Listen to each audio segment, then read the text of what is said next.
Most people live their lives like they're building a house in a hurricane. They grab whatever materials are flying by. A little advice here, a bit of gossip there, a handful of fears, a few random dreams, and they start hammering without a plan. Then they step back years later, look at the mess, and wonder, how did I end up here? No blueprint, no vision, just chaos. But what if, right now, you could stop being a victim of the weather? Stop reacting to every gust of wind that life throws at you, and start being the architect of your destiny. Because you are the architect. You always have been. You just forgot to pick up your pen. Let's talk about this house you're building, your life. Every architect begins with a blueprint, a clear, precise plan. Every wall, every window, every detail is drawn before a single brick is laid. Your mind works the same way. Your thoughts, especially your consistent, dominant thoughts, are your blueprint. If your mind is filled with fear, doubt, and I can't, that's what you're handing to your builder. If you think you'll never have enough, or I don't deserve success, those thoughts are lines on your blueprint, crooked, unstable, full of cracks. And the builder, your subconscious mind, doesn't question the design. You can't blame the builder if the house is a mess when you handed over a flawed, messy blueprint. The blueprint always comes first. The results, the house, always follow. Now, let's meet your construction crew, your subconscious mind. This crew never sleeps.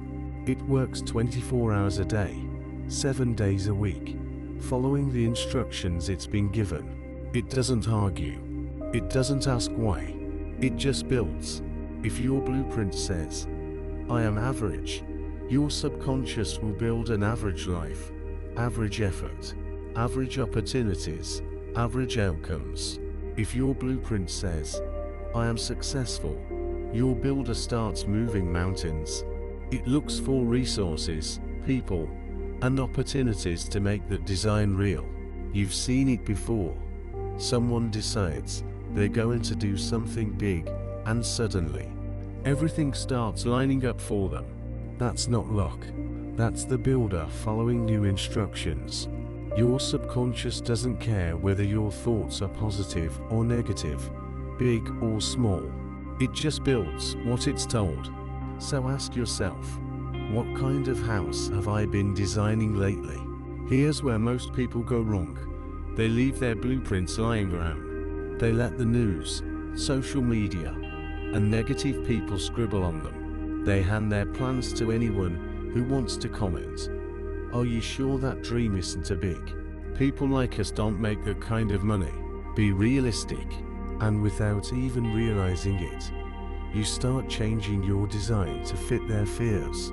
But you are the head architect. You wouldn't let a stranger walk into your office and start redrawing your plans, right? So why let other people sketch on your mind? Guard your blueprint with your life. Protect your thoughts like they're million-dollar plans, because they are. Every thought you allow in either strengthens the foundation or weakens it. There is no neutral thought. Everyone builds or breaks. Here's the beautiful part. If you don't like the building you've got, you don't tear down the walls first. You change the blueprint. You start by changing your mind. You draft a new plan. You sit down, maybe with a notebook, maybe with a quiet moment, and you write down what you really want. You stop saying, I hope he'll be successful, and start saying, I am designing success. In building it, one thought, one decision, one day at a time. You picture your dream life like an architect pictures the final structure, clearly, vividly, down to the smallest details. And then, you hand that new, clear plan to your builder, your subconscious. You think about it every day. You live as if the construction is already underway, because it is. Once your blueprint changes, your builder goes to work. Look at your life right now.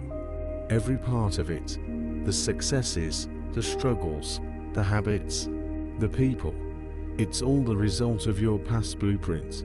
That's the house you've built so far.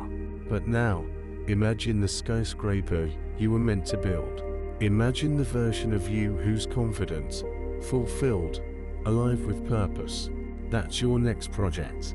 It's time to fire the old architect, the one who designed out of fear, who listened to the critics, who doubted your potential. Grab a fresh drafting table, pull out a clean sheet, and start drawing your new life in bold lines, with fearless imagination. Because you are the architect. Your thoughts are the blueprint. Your subconscious is the builder. And your life, your entire reality, is the structure you're creating, one idea at a time. So stop waiting for perfect weather. Stop blaming the storm.